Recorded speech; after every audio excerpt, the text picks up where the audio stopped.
Bonsoir à tous, bienvenue sur MyTV Caraïbes à la une de l'actualité du 23 juin 2022. Plusieurs sénateurs ont déposé une proposition de loi afin d'abroger l'obligation vaccinale. Une première démonstration de ces Jeux de la Caraïbe a eu lieu aujourd'hui à l'occasion de la journée nationale olympique. La première édition du triathlon des écoles a eu lieu aujourd'hui à Sainte-Anne.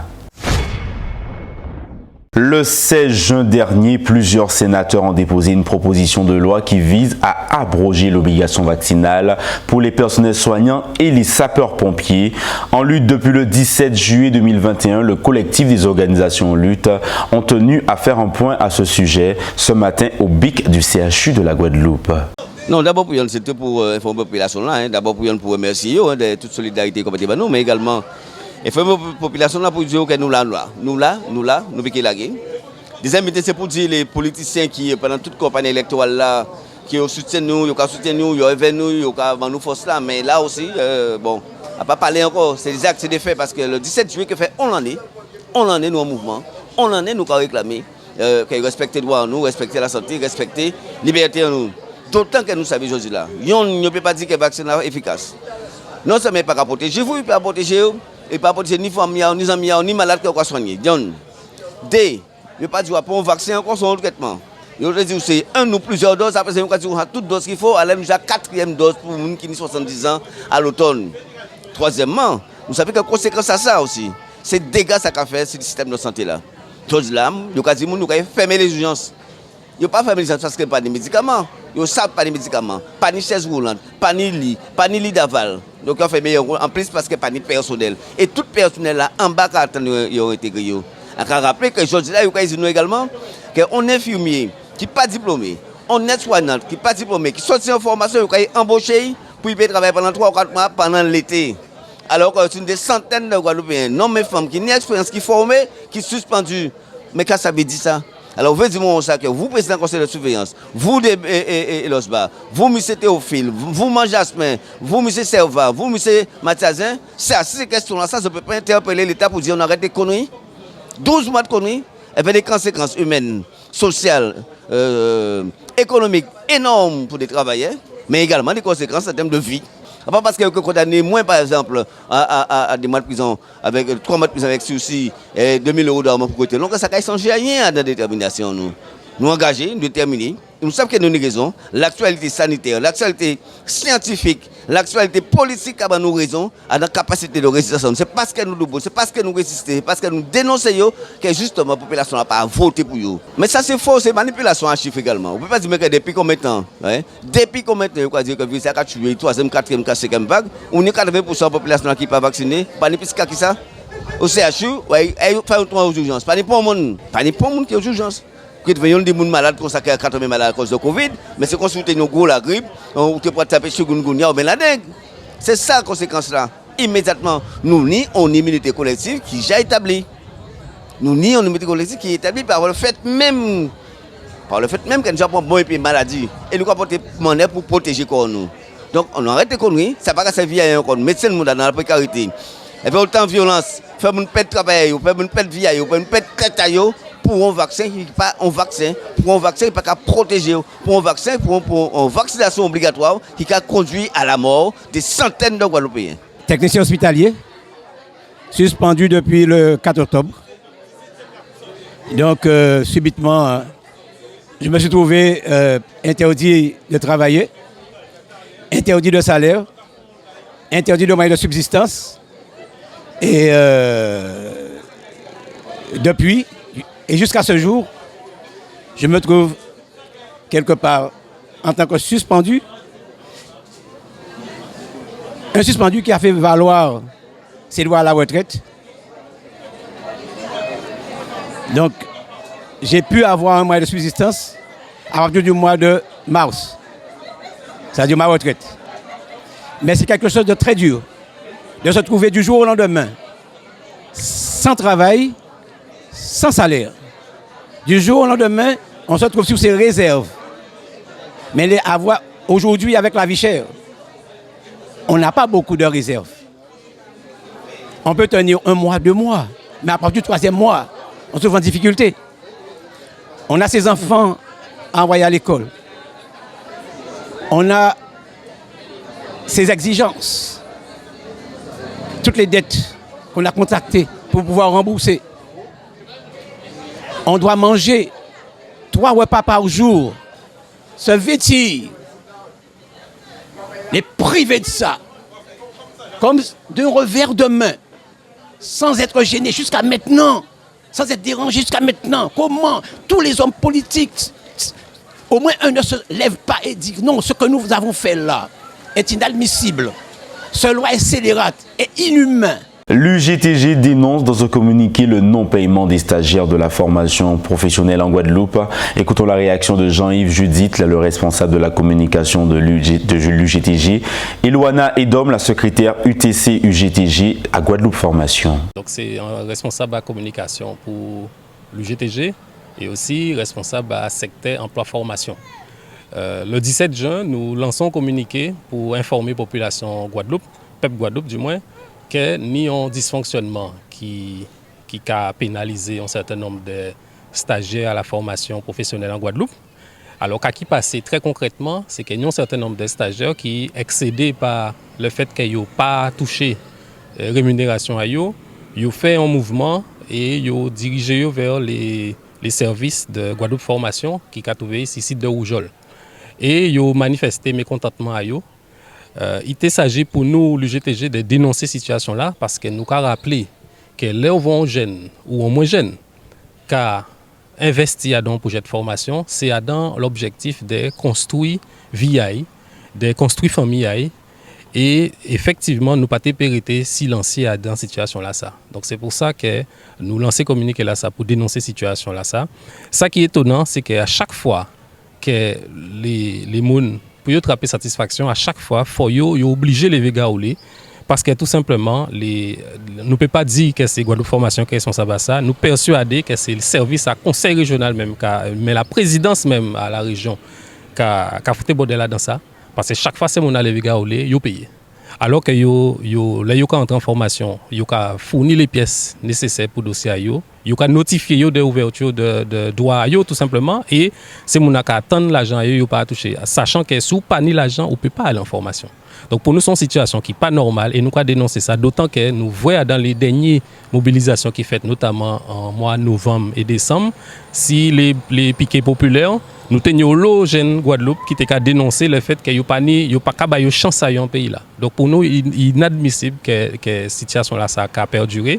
Et quand nous voyons dans la dernière période électorale qui est ouverte, chaque monde a fait des belles promesses. Et là, on voit l'élection finie, c'est les difficultés à peuple là qui réapparaissent comme si il n'y a pas janté pour mettre rien.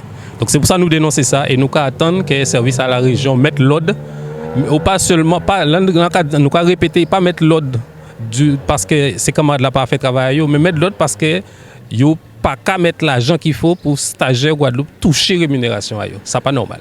Et en y avait moi, camarade secrétaire à la section Guadeloupe Formation, qui a laissé la parole pour dire justement, aujourd'hui encore, qui a passé. Parce que depuis le 17 juin, nous dénonçons ça, mais ça a continué, fait toujours. Et qui a passé Luana la parole et qui a donné plus d'explications sur ça. Donc effectivement, moi c'est Luana Edom, secrétaire à la section UTC Guadeloupe Formation. Donc problématique là, camarade là dit ça, problématique là est très grave parce que c'est Guadeloupéens nous qui mettez dans des situations qui quand même dramatiques. Nous avons des stagiaires qui viennent voir nous qui dit nous comme ça qu'effectivement le fait qu'ils n'ont pas payé, ils sont obligés de rendre appartement à eux. Donc là ils ont arrêté là. Donc ça c'est un but qui est quand même dramatique en Guadeloupe. Donc ça nous prend ça en compte. Et en plus de ça, c'est nous travaillons dans Guadeloupe Formation qui roule qu'à prendre lien dans ça. Parce que là, ces stagiaires-là, pas contents, c'est à cause de nous, c'est un travail en nous, ils ont menacé nous, nous comprendre cette situation-là, mais c'est nous encore qui avons fait. À part pour les gens qui sont la région qui avons fait dans ça. Donc, Josie là, encore une stagiaire qui vient, qui fait bordel, parce qu'effectivement, il n'y a pas de réponse, au-delà du fait qu'il n'y a pas payé, il n'y a pas de réponse en la situation dramatique là, qu'il y a vivre là. Donc, ça nous a dénoncé ça fermement et nous a espéré un moment, Guadeloupéen qui a tête à la région, parce que c'est Guadeloupéen qu'on nous-mêmes, qui prend cette situation là ça en main et qui trouve une solution pour ça pas jamais arriver encore. Nous ne voulons pas ça arriver encore. Mais dans sa nuit là, Josie là, et nous avons vraiment demandé Josie là, ces stagiaires-là, nous savons que ça n'est pas facile. Nous savons que ça n'est pas facile. C'est travailler là même qui apprend à faire dans ça, aussi. Merci. Alors pour Bout, ça nous qui dit simplement, c'est que nous lançons un appel pour stagiaires à la formation professionnelle en Guadeloupe pour organiser à travers des associations, pourquoi pas, mais mettre ensemble pour régler le problème là, parce que nous qui venons en soutien, mais c'est eux qui nous apprend en charge diviner à eux et appuie effectivement les camarades. Mais quand rappelez que camarade des DOM, c'est secrétaire à section UTC Guadeloupe Formation, mais il n'y a pas lui qui est chargé de régler ces problèmes-là. C'est les stagiaires de la formation qui nous a organisé pour ces problèmes-là, ça n'a pas arrivé encore. Le président de la CANOC et le président du comité régional olympique et sportif de la Guadeloupe ont donné une conférence de presse des premiers Jeux de la Caraïbe hier à la salle Tamarin du complexe hôtelier Pierre et Vacances. C'était l'occasion de procéder à la présentation de la plaque d'ouverture du village ainsi qu'à la présentation des athlètes guadeloupéens qui participeront aux Jeux. Le hasard du calendrier fait qu'aujourd'hui, 23 juin, c'est la journée olympique au niveau international. Et hier, nous avons donc au village Pierre et Vacances, nous avons profité pour faire l'ouverture officielle du village qui va accueillir les 800 membres de délégation des 29 pays pour les premiers Jeux de la Caraïbe, du 29 juin au 3 juillet. Donc, il y a eu cette ouverture officielle du village à Pierre et Vacances pour remercier aussi tous les partenaires qui nous ont soutenus, qui nous permettent de réaliser cette manifestation malgré les difficultés financières et les aléas divers. Et aujourd'hui, donc, c'est la journée internationale olympique avec également aussi des démonstrations de sport au niveau de notre partenaire Decathlon à Deskeland. Donc voilà, c'est à J-7 toutes ces activités pour annoncer au public guadeloupéen que nous les invitons à nous soutenir, à soutenir aussi les équipes de la Guadeloupe qui seront présentes dans les différentes compétitions sur les différents sites à partir du 29 juin, la cérémonie d'ouverture au Stade des Abîmes et la possibilité pour tout un chacun d'avoir des tickets ou gratuits ou à 5 € en allant sur allmall.com et comme cela, ils pourront assister à du futsal au Gosier. L'athlétisme se fera également au Stade du Gosier, mais avec accès interdit au public.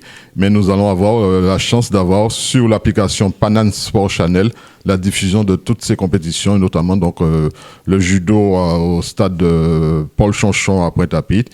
Il y aura aussi le netball au stade de Loa Flessel à Petit-Bourg. Donc voilà, la natation à la piscine intercommunale des Abîmes et sans oublier le basket 3-3 au niveau du Palais des Sports Céligny aux Abîmes. Donc les Jeux de la Caraïbe sont propriétaires de la CANOC. La CANOC, c'est l'organisation qui regroupe tous les comités nationaux olympiques de la Caraïbe, donc 23 comités nationaux olympiques de la Caraïbe, plus les 7 pays qui n'ont pas de comité national olympique comme la Guadeloupe, la Martinique, la Guyane française, Tucan Caïcos et Curaçao, mais qui ont des organisations olympiques et donc qui sont membres à part entière de la CANOC. Donc ça fait 30 pays. Nous allons recevoir 29 pays parce que Montserrat sera absent, mais ça sera 29 pays qui vont, dans les différentes compétitions, avoir des athlètes et des sportifs et qui ont cette volonté d'être les premiers médaillés des premiers Jeux de la Caraïbe. Une première démonstration de ces Jeux de la Caraïbe a eu lieu aujourd'hui dans le parking de Decathlon à l'occasion de la Journée nationale olympique et paralympique, illustration en images. Agent de développement de projet de BMX Guadeloupe, aussi entraîneur pour l'espoir. Donc aujourd'hui, nous sommes sur l'opération la génération 2024 avec l'UNSS qui est juste ici. Avec l'UNSS sur la journée olympique.